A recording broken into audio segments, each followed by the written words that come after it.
10.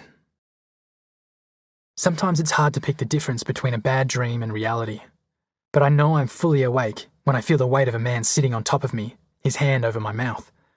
My arms are trapped inside the sleeping bag, so there's nothing I can do to defend myself.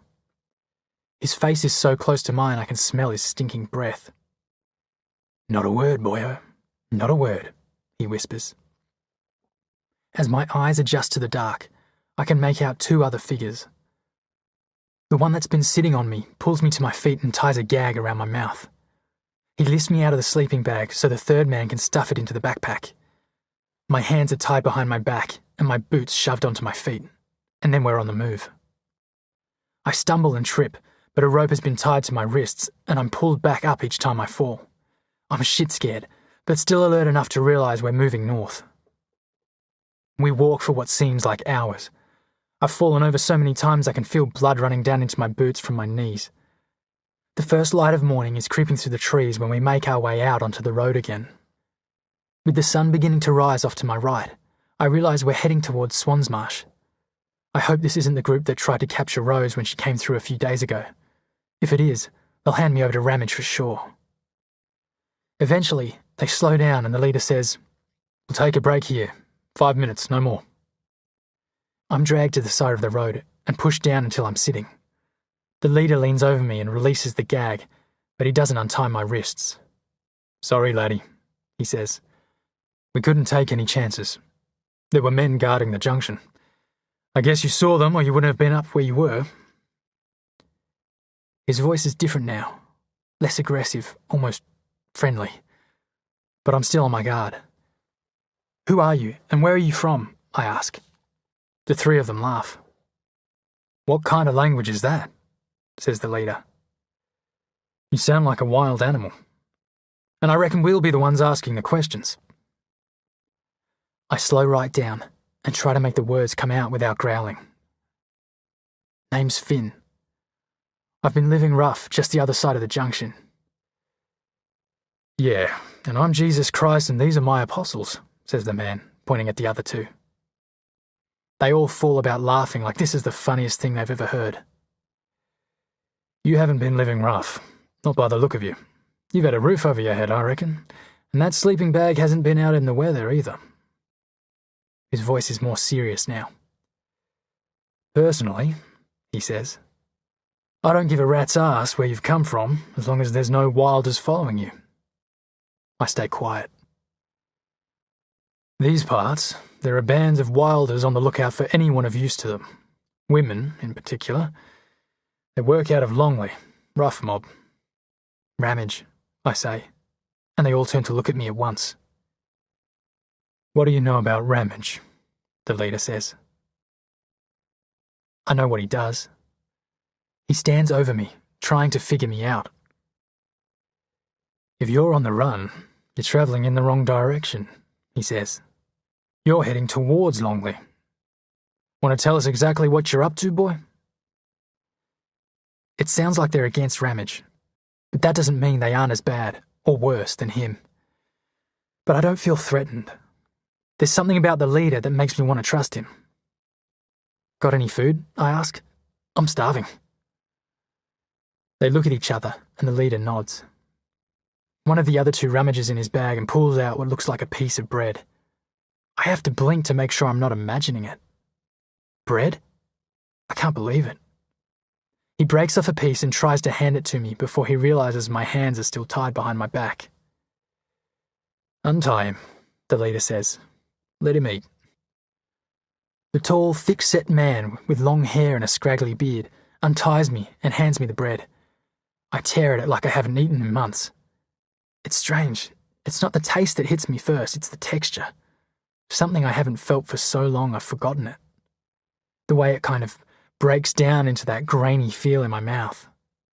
Then the taste kicks in, and I have this flood of memories about school lunches and toast and crusty bread from the bakery on Saturday mornings.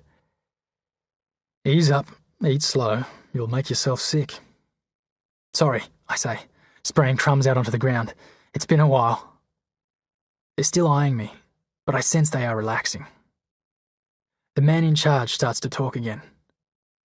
"I'm Harry, and this is Tusker and Jack. Tusker is the big bloke that untied me, and Jack is smaller and thinner, but wiry, strong. So you're not Jesus then, I say, and they all laugh again. Funny bastard, says Tusker. When he turns into the sun, I notice a scar that runs from his forehead down across his left eye to his cheek, where it disappears into his beard. The eye is partly closed. You lot with Ramage or against him? I ask. We got nothing to do with Ramage, Tusker says. We stay clear of him. Given the chance, though, I'd tie the bastard up to a tree and shoot him through the heart if he had one. I have to be careful what I reveal, but I need these men to help me. I saw him yesterday, I say. Who'd you see? Ramage. Where? Harry says. I shrug. South? He on his trail bike?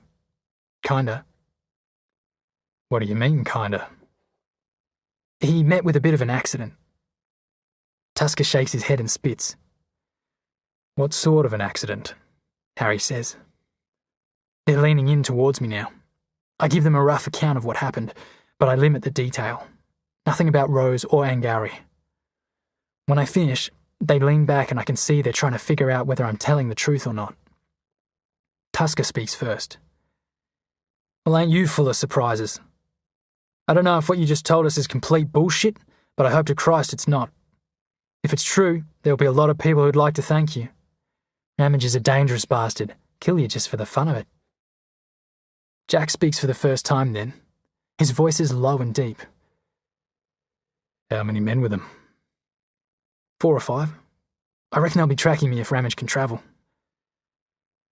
They'll get word to those blokes at the junction soon enough, Harry says. We'd better get moving. We'll stay off the road. What do we do with him? Tusker says, pointing at me. Sorry, young fella, Harry says, but we travel light. And we got no extra food. I wish you the best of luck. He puts out his hand for me to shake. Which way are you going? Taking a chance here, but I don't have much option.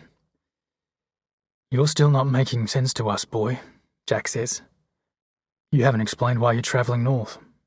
Ramage is behind you, and you're heading further into his country, doesn't figure. I'm looking for someone, I say. A girl.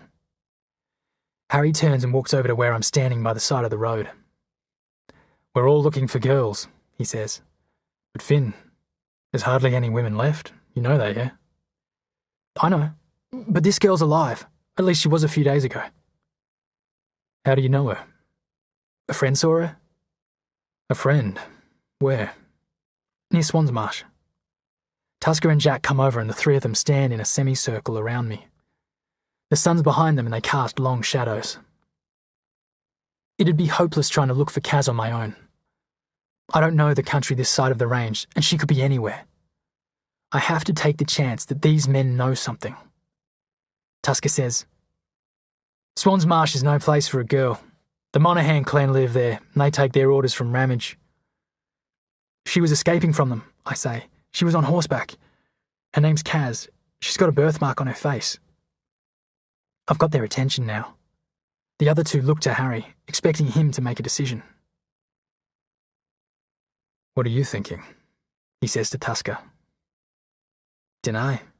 He just appears out of nowhere, tells us some story about Ramage. He could be working for him for all we know. Could be leading Ramage right to us. Jack interrupts. Scrawny little prick. Don't know how he stayed alive for so long. He's got to have been living somewhere. Someone older looking after him. I'm losing them. Been holed up on the coast, I say. In an old shack. Living off rabbits, fish, crays, anything I can catch. I wouldn't slow you down, and I'm a good hunter. I'm not with Ramage, I hate him. I try really hard to hold them back, but tears have started to run down my face. Everything seems to go quiet then. The wind drops away like it's holding its breath. All right, listen up, says Harry. You can come with us, but we're going to have to blindfold you. We've got a place. It's a good day's walk from here and there's some rough country in between. Tusker's not happy. He swears under his breath and spits again. I'm not dragging him, he says. Me neither, says Jack. I'll lead him, Harry says. There's a solidness about him that reminds me of Dad. He leans in and ties a rag around my head, covering my eyes. Not too tight, he says. Then I feel the rope around my wrists again, but in front this time. There's a gentle tug, and we're on our way. The first hour or so isn't too bad. We're still on the road. I can feel the surface under my feet, and we move at a good pace. No one is saying much, but every now and again, Harry asks how I'm going. Tusker and Jack have either dropped back behind us or they're out in front, maybe scouting for danger. I can't hear their footsteps.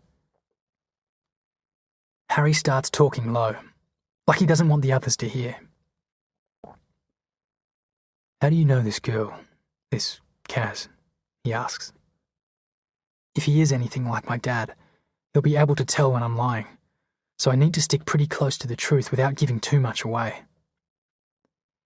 Her brother turned up on the coast a few days ago, I say.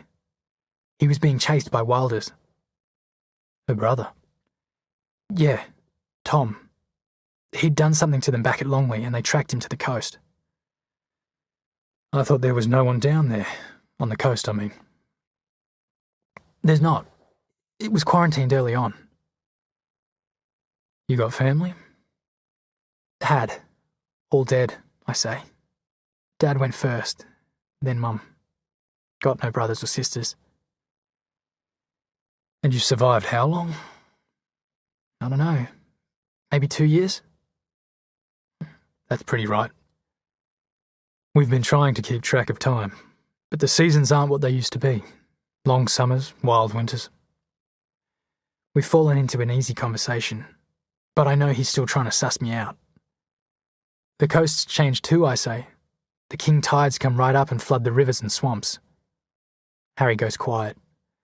Maybe he suspects I'm not telling him everything.